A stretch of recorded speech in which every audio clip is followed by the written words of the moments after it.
That's what you said. And you know what? What was that? Okay, James. When movies kick off a trend, whether it be something that affects real life, other movies that follow, or just changes a big part of the way we view certain genres. It could be something like Jaws, bringing the summer blockbuster to the mainstream after its insanely big release in 1975. Or A Quiet Place starting a slew of wannabe movies with similar premises, like that god-awful Elevation movie I covered recently. And sometimes it's even something like Wallace and Gromit's favorite cheese being Wensleydale, saving the real-life factory from closing when people flocked to get their own after watching the show. But then there are movies like Cocaine Bear, which is a part of a never-dying genre of humans versus bloodthirsty crazy animals. Cocaine Bear, whether it sounds true or not, is somewhat based on a real-life event involving, well, cocaine and a bear. In 1985, a 175-pound black bear consumed about 4 grams worth of cocaine and then died in the woods before being discovered days later by authorities. A man named Andrew Carter Thornton II, a former paratrooper, police officer, and lawyer. Well, in 1985, he was trying his hand at drug smuggling. He jumped out of his plane wearing a bulletproof vest, thousands of dollars in cash strapped to him, and 77 pounds of cocaine. To me, taking this little real-life event and turning it into a murderous bear on cocaine going batshit crazy on people, that sounds pretty fun. Movies like Cocaine Cougar, Cocaine Crabs, Attack of the Meth Gator, and my personal favorite, are less clever and sound less fun. Like, I feel like I could easily outrun a crab, even if it was on cocaine. Also, it's a crab. Which leaves the question, should Cocaine Bear be in the same pile as these horrible looking movies? Let's find out. The movie opens with a man throwing duffel bags out of his plane over a forest before he straps on a parachute, goes to jump out, knocks himself out, and tumbles out. We are then treated to some facts about black bears, stating they rarely attack humans, and if you are attacked, your best chance at surviving is to fight back. After this, we meet 2 hikers as they stroll through the woods talking about their upcoming wedding and all the baby names they're gonna pick, with some foreshadowing of the bear's presence. They spot a black bear in the distance, and at first they think it's being cute when it's like scratching its back on the tree and everything. Then it starts to go a little crazy from the powder, and then it spots them with a pretty horrifying stare. I'm going to say this here, but being attacked by a bear is number 4 on my greatest fear list. Right behind spiders, dark water, and seeing Rebel Moon Part 3.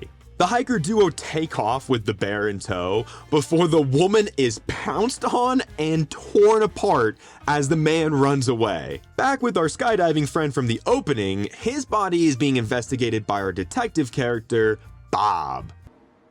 King Bob! Bob name drops the parachuting man as Andrew C. Thornton II, who has ties to a major drug dealer in the area named Sid. A guy named David works for Sid, who asks him to go check on his son Eddie, who is currently mourning the loss of his wife. David finds Eddie at a bar, and the whole scene is played really well with humor and a real sense of Eddie's loss too. Bob gets a tip from a truck driver that overheard Eddie and David talking about Andrew's death in the bar, so Bob heads out to Georgia. While these story beats happen, we also follow a young girl named Dee Dee and her friend Henry as they skip school to paint a waterfall in the woods. After that, we meet Ranger Liz at her ranger station and a guy named Peter that she has the hots for. Dee Dee and Henry end up finding a brick of cocaine, trying it, and then the bear shows up before we cut away. Dee Dee's mom, Sari, gets home from work and discovers the secret map to the waterfall, and when the school calls to tell her that Dee Dee skipped, she heads out to find her. Eddie and David are also on their way to Georgia to find the cocaine duffel bags because they got a tip that that's where they would have been dropped. And on this drive, Eddie talks about his wife Joan dying and his dad Sid being upset that he left the family business of dealing drugs. I really love the bit where Eddie thinks that Sid killed Joan. Just watch. Sometimes I wonder if he did it to her. What? No, Joni died of cancer. I know. Maybe he gave her the cancer. You can't give no one cancer. Yes, you can, with stress. Stop protecting him. Sari goes to the ranger station where she meets up with Peter and Ranger Liz, who reluctantly agree to help her find her daughter. Just as the trio sets out, David and Eddie pull up to the ranger station to investigate where the drugs are. David is using the bathroom when a small gang of youths show up to harass him and also rob him with a knife. Instead, he goes full John Wick and beats the shit out of them, but also ends up taking a knife in the back in the process. Eddie comes in to find him patching himself up, and while checking to see if he killed the kids, he finds a brick of cocaine. So now David, Eddie, and this kid, literally just credited as kid, they set out to find the rest of the cocaine that the kid stashed at a gazebo in the woods. Sari stumbles across Henry up in a tree, who warns her about the crazy bear he and Dee Dee saw, and he also says that it took Dee Dee. On cue, the bear then shows up to throw Ranger Liz and Peter around while scratching and biting at them for a moment. Ranger Liz limps away after being mauled, while Peter decides to climb a tree. You're safe. Bears can't climb trees. Of course I can! Then why are you up here? The bear starts to climb Henry's tree, but stops when it smells the cocaine on Peter's shirt, so it takes a hard detour to go up his tree and munch on him instead. Ranger Liz makes it back to her station to find the remaining two youths patching themselves up and stealing the ranger station's money. So she makes one of them open the door while she aims her gun. But when the door opens, it's just the bear, so she shoots the kid in the head by accident. I really don't understand it, but it's kind of funny because the kid's response. That's a fucking bear.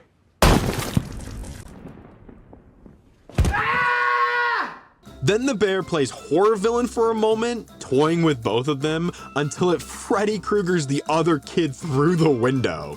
At this point, Bob finally makes it to the ranger station. Sari and Henry find Dee Dee's trail of paint, and an ambulance arrives at the ranger station.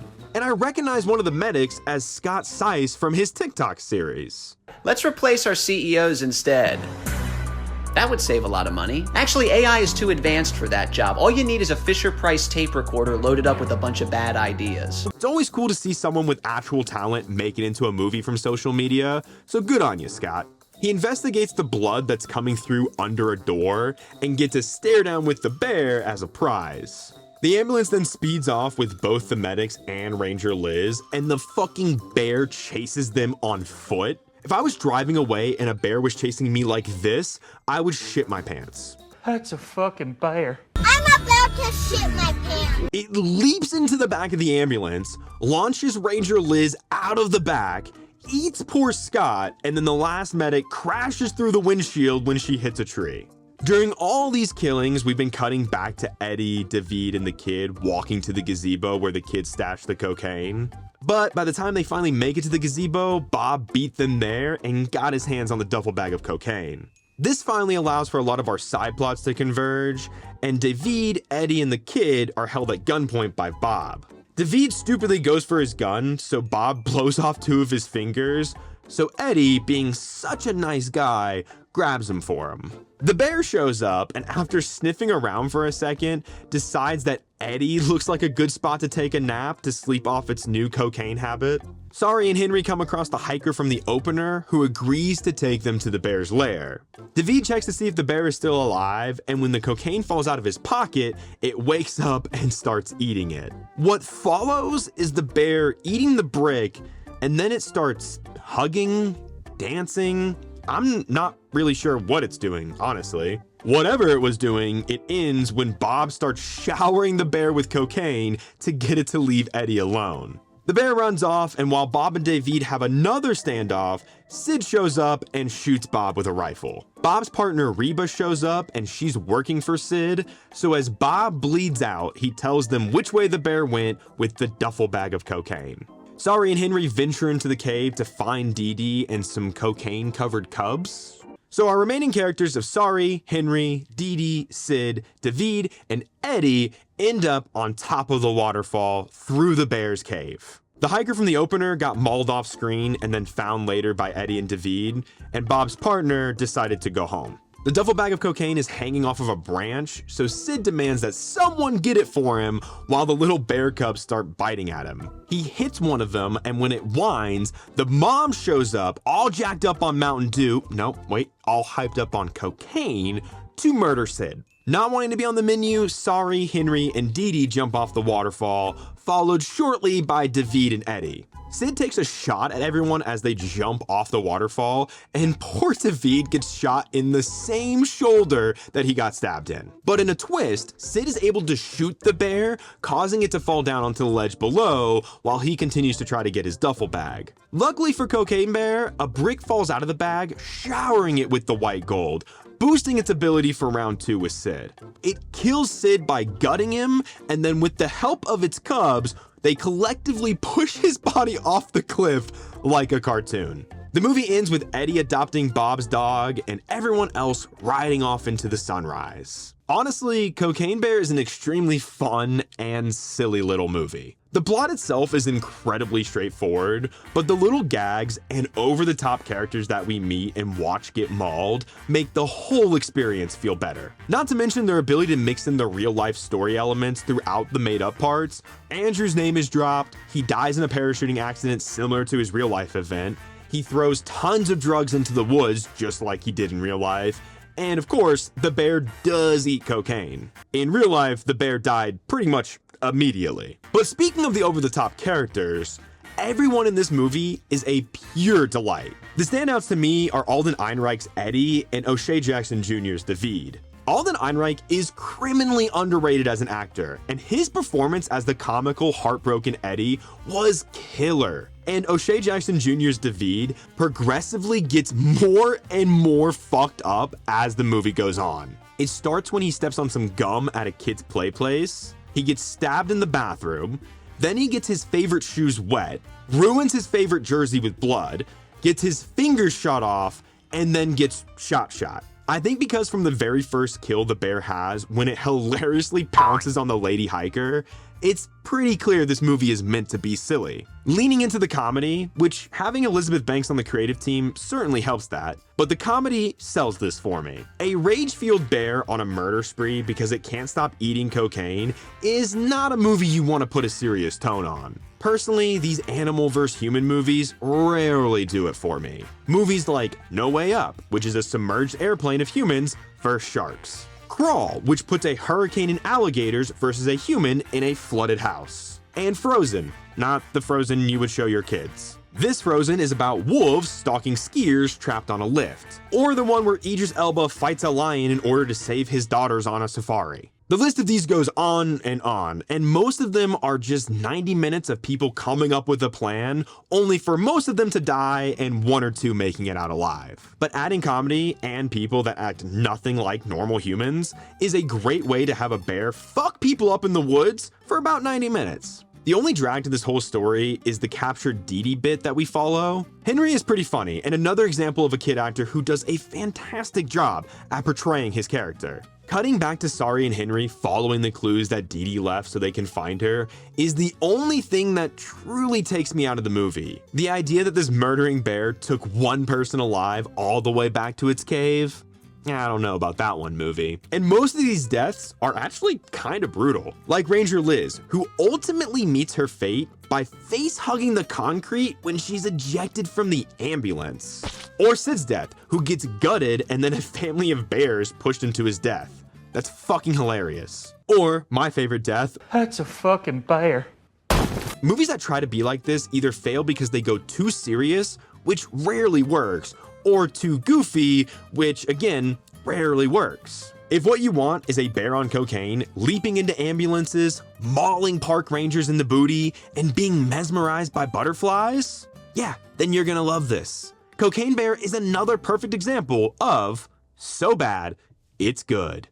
Hey everyone, if you enjoyed this, don't forget to check out my video where I rank every M. Night Shyamalan twist. Like, subscribe, and comment down below what movie you'd like to see me cover in the future.